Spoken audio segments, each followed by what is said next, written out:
Hola, buenos días. Yo soy María del Pilar Prada López, cirujano plástico, y estoy aquí en mi centro, que es Centro Médico Prada, de aquí de Sevilla, en mi clínica, y os quería hablar del aspecto del postoperatorio de una intervención que es la intervención de mamoplastia de aumento con mastopexia, o bien colocación de prótesis de mama con elevación del pecho. ¿Vale? Sobre esta intervención estoy subiendo últimamente una serie de vídeos, entonces, bueno, pues os hablé en el último vídeo que subí de cómo se desarrolla en quirófano el día de la intervención, el posoperatorio inmediato y todo esto, y entonces, bueno, pues voy a seguir sobre el tema del posoperatorio, tanto a corto como a largo plazo de esta intervención, ¿de acuerdo?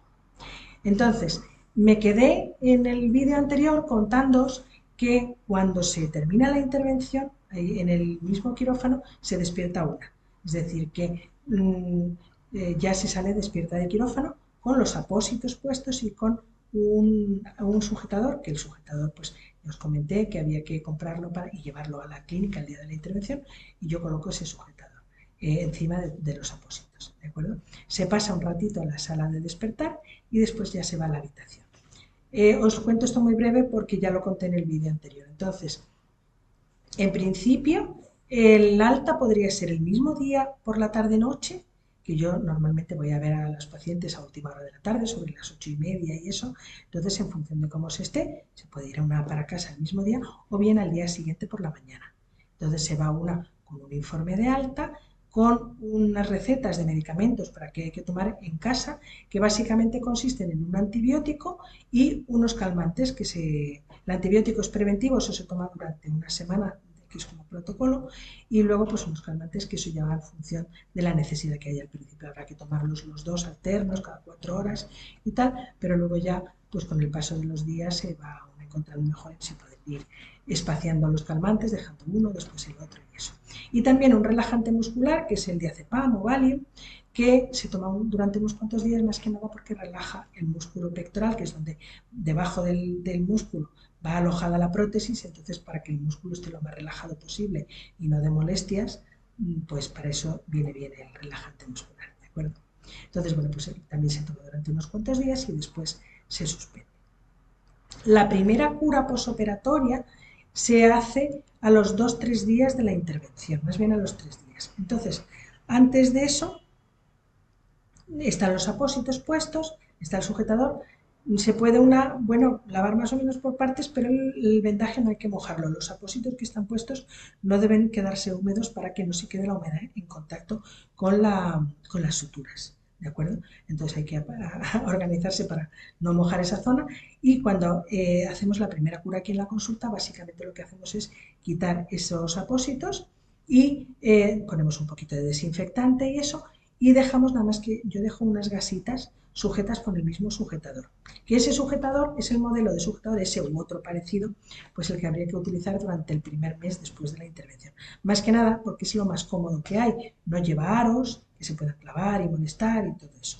Ya pasado ese tiempo, pues bueno, ya se puede cambiar a otros modelos de sujetadores si así lo desea y eso. Y también pues dormir, por ejemplo, por la noche, que mucha gente duerme sin sujetador, pues eso sí se podría hacer en principio a partir del mes, ¿vale? Más que nada porque antes puede que moleste, o sea, moverse en la cama y tal, puede que moleste el estar sin sujetador durmiendo, ¿vale? Que todo esto no es por nada, sino por la molestia que se tenga, pues para estar lo más cómoda posible en el posoperatorio, ¿de acuerdo? Entonces, las suturas van por dentro de la piel, como ya comenté, no hay puntos por fuera, con lo cual no hay que quitar puntos, los puntos son reabsorbibles y el organismo con el tiempo se encarga de disolverlos y de deshacerlos. Una excepción es cuando se hace, vamos, una excepción me refiero a lo de puntos reabsorbibles, no a que haya que quitarlos. Cuando se hace una mastopexia periareolar, es decir, que la cicatriz va solo alrededor de la areola, sin haber cicatrices en más sitios, pues como hay que fruncir la piel alrededor, porque lo que se hace es quitar una rosquillita de piel alrededor de la areola, y después pues hay que fruncir para adaptar la piel de por fuera al contorno nuevo de la areola. Entonces se coloca una sutura que es permanente, que no es reabsorbible, pero va por dentro de la piel y no se ve, y ahí se queda. Entonces yo suelo utilizar un material que es el Gore-Tex, que a la gente le sonará a las prendas de esquí y todo eso, bueno, pues que es un material aislante en las cazadoras de esquí y todo lo demás, bueno, pues de ese material también se fabrica una sutura especial que tiene una serie de cualidades como que es muy blandita, muy suavecita, con lo cual no se toca nada duro debajo de la piel y que es permanente y es bastante resistente. ¿Vale? Entonces, bueno, pues se hace lo que se llama un cerclaje, es que se coloca esa sutura corrida todo alrededor para traerse o sea, como para ayudar a fruncir la piel alrededor y adaptarla al nuevo tamaño de la areola y mantener estable el tamaño de la areola. Entonces esa sutura se tiene que quedar de forma permanente, pero no se nota que está ahí y no se ve. ¿De acuerdo? Y hay que quitarla, por supuesto. De hecho, no se debería quitar porque entonces la areola se podría ensanchar. ¿Vale? En esos casos de mastopexia periareolar, al principio va a haber fruncida la piel, o sea, va a haber como una especie de pliegues concéntricos en la parte alrededor de la areola. No hay que preocuparse porque aunque una vea y dice, ¿esto qué es? Que me han dejado fruncido aquí.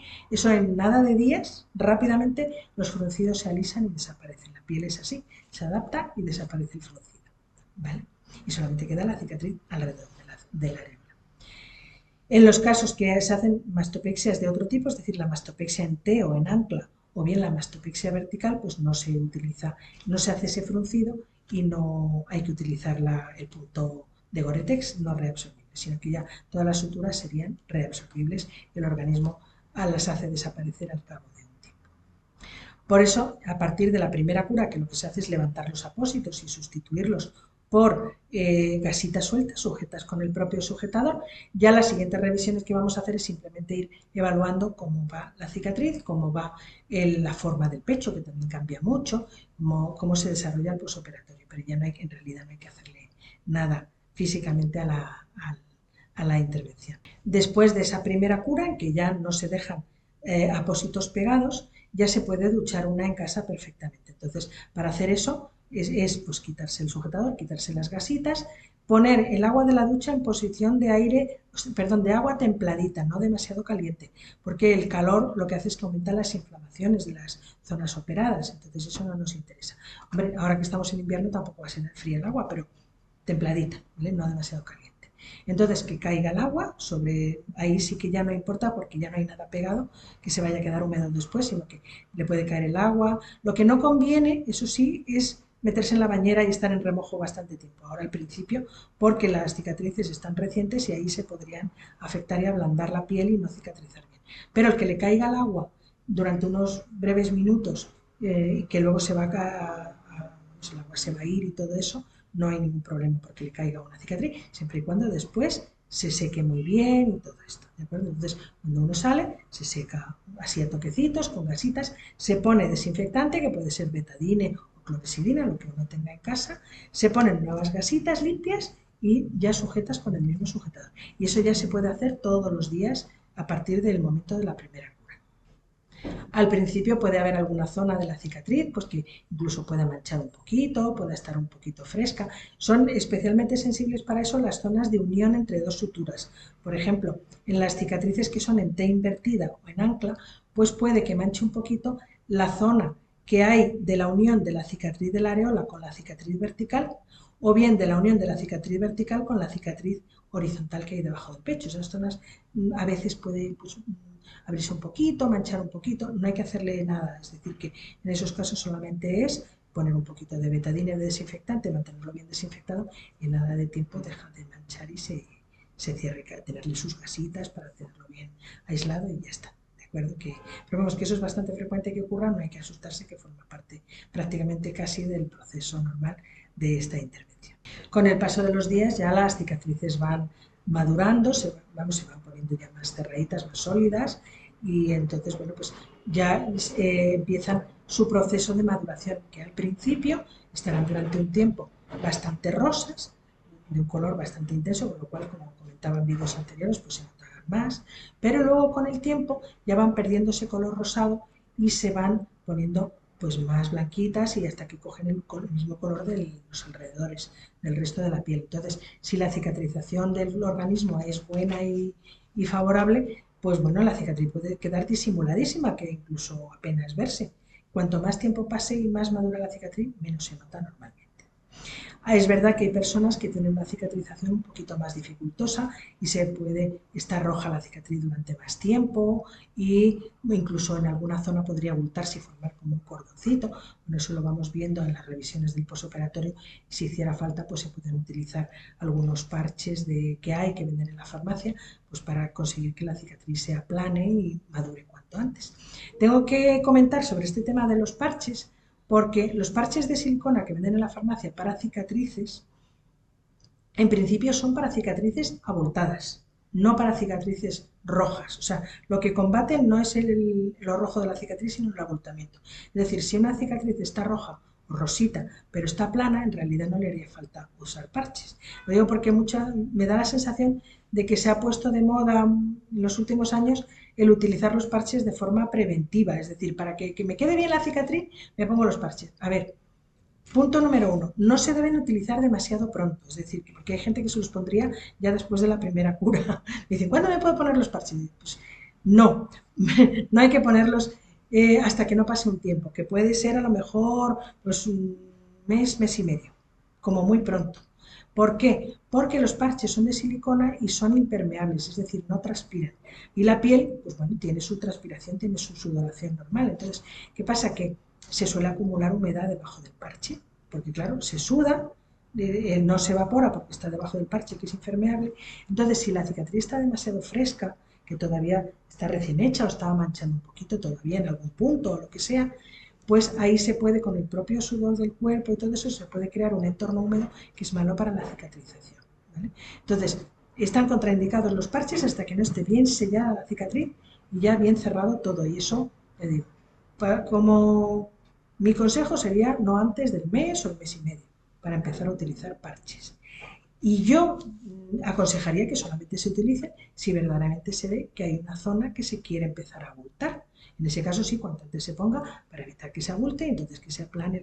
Los parches actúan mecánicamente, es decir, que lo que hacen es que hacen una presión continua sobre la zona abultada o la zona de la cicatriz para que se aplane. Entonces, pues la ayuda a que se aplane y entonces así se madure antes. Pero no, en realidad no afectan al color y no afectan. En fin, por eso digo que muchas veces que se utilizan de forma quizá excesiva, ¿no? Entonces, pero bueno, que se ha creado una cultura de vamos a colocar los parches para que la cicatriz quede muy bien y tal. Bueno, a ver, si no están contraindicados, es verdad que baratos no son, son caros. También se puede optimizar su uso, pues porque vienen en láminas normalmente de 10 por 10, aunque los hay de distintas formas. Entonces, bueno, pues son como pegatinas adhesivas, tienen un adhesivo por un lado, entonces se recorta con una tijerita del tamaño de la zona de la cicatriz donde hay que poner el parche, y entonces a lo mejor si es una zona reducida porque hay una pequeña zona que se ha untado o lo que sea, bueno, pues entonces a lo mejor con una lámina de 10 por 10 si vas recortando trocitos y cada trocito una vez que lo pegas es dejarlo puesto hasta que ya el pegamento se le vaya y se desprenda solo. Esto puede durar varios días. Se puede optimizar, vamos, y rentabilizar bastante el parche, ¿vale? Pero también los hay que vienen con las formas, es decir, que hay parches que te vienen ya con la forma de la areola, la forma de la vertical. Yo esos, aunque parece que son muy aparentes y todo eso, yo no los aconsejo porque son carísimos. No por nada, sino porque ese parche solamente te sirve para una vez. Entonces te tarda en ya perder el pegamento pues 4 o 5 días, luego ya se desprende y ahora tienes que ponerte otro nuevo entero. Es mucho mejor pues cogerlo en láminas y recortar solamente el trocito estrechito que necesitas y ponerlo, entonces estiras la lámina mucho más. Yo eso consejo aquí casero entre nosotros sobre el uso de los parches. Ya digo, si la cicatriz está plana, rosita, pero plana y estrechita, realmente los parches no hacen falta. Mi opinión. Cambiando de tema, os quería hablar sobre la forma del pecho. La forma del pecho cambia mucho, o sea, tanto si se hace un aumento simple sin mastopexia, como y especialmente si se hace mastopexia, la forma al principio se ve rara, la del pecho, es decir, recién operada, el pecho tiene una forma muy rara, está todo aquí arriba, está separado, y sobre todo, ya digo, en los casos de mastopexia, hay veces que ves que todo el volumen está aquí arriba y dices qué forma más rara tiene el pecho, ¿no? Bueno, pues no hay que asustarse porque es que eso es lo normal. Y conforme van pasando los días, lo bueno que tiene esto es que una no se llega a asustar mucho porque los cambios se van viendo de un día para otro. Es decir, que aunque cuando se hace la primera cura y levantas los apósitos y tal, tú ves la forma y dices, madre mía, ¿qué es esto? Bueno, pues es que al día siguiente ya ha cambiado y al siguiente ha cambiado más todavía. Es decir, que al principio los cambios son muy rápidos, entonces claro, una se anima porque dices, no, no, no, esto va yendo a su sitio. Al principio, en la parte de abajo, o sea, ya digo, va a estar todo el volumen aquí arriba, el polo inferior va a estar prácticamente plano, no va a tener la curvita que tiene un pecho normal, y la cicatriz horizontal va a estar prácticamente recta, no va a tener la curva que tiene un surco de debajo del pecho de forma normal, pero todo eso va apareciendo y va cambiando y va cogiendo su forma normal con el paso de los días. Entonces, los cambios al principio son muy rápidos, de forma que de un día para otro prácticamente se los ve, luego ya sigue habiendo cambios, sigue cambiando el pecho y sigue cogiendo su forma a lo largo de las semanas y de los meses. Lo que pasa es que ya cada vez de forma más lenta y más pausada, de manera que ya de un día para otro y de una semana para otra no se va viendo el cambio, pero sí que no va a haber. Entonces, bueno, pues ha pasado el tiempo es cuando una ya se da cuenta de cómo ha seguido cambiando. Por eso es por lo que, en general, en todo tipo de intervenciones, las revisiones duran hasta el año.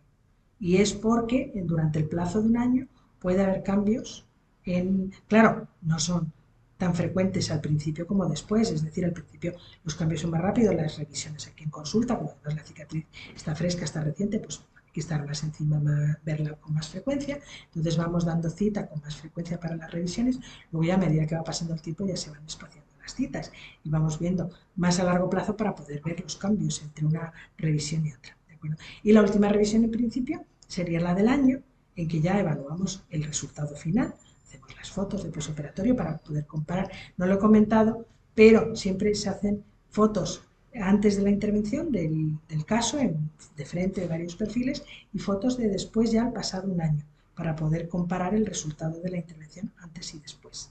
¿De acuerdo? Esas son fotos que en principio son confidenciales, solamente en caso de que el paciente autorice a que se utilicen siempre que no viéndose la identidad de la persona, pues se pueden enseñar para que otros pacientes puedan evaluar cómo queda el caso antes y después. Otra cosa que quería comentar del posoperatorio de esta intervención, que me lo preguntan mucho, es si se afecta la sensibilidad de la areola o del pezón. Entonces, a ver, depende. Si, por ejemplo, hay que hacer una subida muy grande porque había una caída muy importante, hay más probabilidad de que se pueda afectar, de que se pueda perder sensibilidad en la areola y el pezón. Si la subida es pequeña, hay menos probabilidad. Pero de todas formas, esto es una lotería. Es decir, que hay veces que hay pacientes que pueden perder, hay pacientes que no pueden perder. En la mayor parte de los casos en que se pueda perder sensibilidad se recupera después. Es decir, que es muy frecuente que al principio quede la zona dormida, acorchada y tal, pero luego con el paso de los días, las semanas y tal, empieza a recuperar sensibilidad la areola. Y algún caso aislado hay en que no se recupera, que eso ya es, cada caso es un mundo en ese sentido. ¿Vale? Es muy normal también que haya zonas que no son la areola, sino zonas por aquí, por la parte lateral del pecho, que puedan al principio estar acorchadas, es decir, no tener sensibilidad y que la van recuperando después. Entonces, en esos casos puede ocurrir que pasadas semanas, incluso meses de la intervención, se empiecen a notar sensaciones raras que antes no había en esas zonas. En sensaciones raras me refiero a punzadas, hormiguillos, sensación así. Y entonces hay pacientes que se asustan porque dicen, uy, ¿qué esto qué es? ¿Me estará pasando algo? ¿La prótesis habrá algún problema, alguna cosa? Pero claro, si antes no, ya llevaban un tiempo de posoperatorio y no notaban nada de eso, lo empiezan a notar, pues como que se asustan, ¿no? Bueno, pues no pasa nada. Quiero decir que eso normalmente corresponde a que había una zona insensible ahí porque las fibras de la sensibilidad, las fibrillas nerviosas que atienden a la sensibilidad de esa zona estaban inactivas después de la intervención y se empiezan a reactivar. Empiezan a funcionar otra vez, poquito a poco, pero al principio cuando empiezan a funcionar, pues no funcionan del todo bien. Entonces, en vez de dar una sensación normal, pues dan esas sensaciones raras, ¿vale? Que llamamos nosotros parestesias, ¿vale? Que son esos hormiguillos, punzadas y tal. Lo normal es que una vez que empieza a ocurrir eso, pues es signo de que está recuperándose la sensibilidad. Entonces, durante un tiempo se notan esas sensaciones raras, luego ya vuelve a notarse la sensibilidad normal y ya las sensaciones raras desaparecen. ¿Vale? Eso es lo más habitual en estos casos. Y ya como comentaba en el vídeo anterior, pero lo vuelvo a contar aquí, para el tema de, por ejemplo, molestias de posoperatorio y baja laboral, pues diré que en los primeros 3 o 4 días de la intervención lo que hay es una sensación de opresión, de pesos, sobre todo cuando ha habido prótesis, ¿no? Que se ha hecho la intervención con prótesis si se hace, por ejemplo, una mastopexia pura sin prótesis, pues esa sensación es menor. Pero siempre que se colocan prótesis, sea con mastopexia o sin ella, pues bueno, suele haber esa sensación de presión, de tirante, porque el músculo pectoral está tirante, que luego ya con el paso de los días pues va cediendo y se va adaptando. Entonces, pues si está más molesta son los primeros días, cuesta trabajo a lo mejor dormir horizontal, entonces hay que dormir un poquito incorporado, todo eso. Esa sensación de opresión pues se suele quitar, ya digo, en pocos días. Y luego lo que sí dura un poquito más es la limitación a levantar los brazos y a coger pesos, que eso pues es algo que uno lo va a ir viendo de un día para otro, que cada vez se va a poder hacer más cosas, levantar los brazos más, coger pesos de mayor envergadura y todo eso. Entonces, depende mucho del umbral del dolor de cada persona. Eso ya lo comentaba en el vídeo anterior. Entonces, hay personas que les duele todo más y durante más tiempo están más limitadas, y hay otras que enseguida pues ya no notan muchas molestias y se recuperan enseguida y pueden hacer su vida normal y todo esto. Para el tema de la baja laboral, que me preguntan mucho. A ver, esto es una estimación porque, ya digo, el umbral del dolor varía de una persona a otra, entonces no todo el mundo se recupera en los mismos plazos, pero para dar una indicación, hacerse una idea de para organizarse una antes de la intervención, si el trabajo que se hace es un trabajo sedentario, me refiero de oficina o con el ordenador y que no requiere esfuerzo físico, pues a ver, yo recomiendo cogerse una semanita, por aquello que los primeros días hombre, estás incómoda y a lo mejor no te puedes concentrar bien, ¿no? Pero que en principio, al cabo de una semana puedes estar haciendo ese trabajo sin problema, ¿vale? Si implica conducir, o sea, tienes que ir al trabajo en coche o tienes que conducir como parte del trabajo, yo recomiendo esperar a las 2 semanas, porque aunque el conducir no es que sea un trabajo de esfuerzo físico como tal, pero algo de esfuerzo sí que tiene en el manejo del volante y sobre todo la palanca, que quiera que no, algo de fuerza hay que hacer para cambiar las marchas. Entonces, yo lo que recomiendo es que cuando ya pasen un par de semanitas, pues bueno, si quieres coger el coche un día sin prisa, sin tener que ir a ningún sitio con hora ni nada, bajas, coges el coche y te das una vuelta a la manzana y entonces compruebas qué tal te mueves el volante, qué tal mueves la palanca, si ves que lo mueves bien y que no te causa molestia hacerlo, pues lo puedes hacer, entonces ya puedes conducir, ¿vale? Y si no, pues tienes que esperar un poquito más, ¿vale? Lo del tema de los esfuerzos y tal, mmm, no hacerlos no es porque vaya a estropearse la operación, o sea, es muy difícil, realmente es dificilísimo que por hacer un esfuerzo, salvo que sea un esfuerzo muy tremendo, vamos, se vaya a abrir un punto, a ver, si se abre algún punto no es por eso, generalmente, pero que no suele ser por hacer un esfuerzo de decir, ¡ay! Ya digo, aunque nadie en su sano juicio teniendo molestias, pues va a hacer un esfuerzo así de ese calibre, salvo que sea algo inesperado, que, en fin, que yo que sea pero bueno, quiero decir que hay personas a lo mejor que son del tipo sufrido que dicen, no, a mí que me moleste, pero yo lo hago porque yo puedo, yo, en fin, no, no hay que hacerlo. Pero no por nada, no porque se vaya a estropear la operación ni nada de eso, sino porque el músculo, si tú lo fuerzas más de la cuenta, tiende, cuando todavía está irritable, cuando todavía está inflamado y todo eso, el músculo tiende a contraerse de forma refleja. Entonces, si por ejemplo se hace un movimiento o más intenso o más repetitivo de lo que el organismo está dispuesto a tolerar en un momento determinado, puede ocurrir que al cabo de un rato el músculo como que se te coja, como cuando te da una tortícolis y se te queda el cuello así, pues lo mismo pero en el pecho, ¿vale? Entonces como que de repente se te pone duro, se te sube la prótesis para arriba y te duele y esto te ay, ay, ay, ay, ay, ay, ¿vale? Entonces te deja un rato bastante fastidiada. Y la forma de evitarlo es no forzar. Es decir, si tú hay un movimiento que ves que te molesta hacerlo, no lo hagas todavía, que ya pasados unos días ya lo podrás hacer. Porque si no, el organismo se venga de ti y entonces te hace una contractura muscular que, bueno, es transitoria, es decir, que eso no te estropea la operación ni nada, sino que está contraído el músculo un rato, luego el músculo se relaja, la prótesis baja, todo vuelve a su sitio y aquí no ha pasado nada, pero claro, el mal rato pues te la ha dado, ¿vale? Así que si se quiere evitar, pues hay que escuchar al cuerpo, ¿no? Como dicen los del yoga y todo eso, pues hay que escuchar al cuerpo y lo que el cuerpo te deje hacer, eso haces, pero aún más no, o no antes de tiempo. ¿De acuerdo? Y si el trabajo tuyo implica esfuerzo físico de verdad, de coger cosas de sitios altos, levantar los brazos, coger pesos importantes y tal, como muy pronto, pronto, yo diría de incorporarse a las 3 semanas. y dependiendo de cómo una se encuentre en ese momento. Eso ya es cuestión de irse viendo una, ya digo, porque cada caso es diferente. Entonces, pues bueno, a la hora de contar con una baja laboral o contar con un tiempo de quién se coge las vacaciones, en fin, las vacaciones, si no quiere coger baja laboral, eso ya a la hora de organizarse hay que contar más o menos con esos plazos, por si acaso. Que siempre, si ahí se encuentra una muy bien, muy bien, muy bien, siempre hay tiempo de incorporarse antes al trabajo, pero no pillarse los dedos con eso.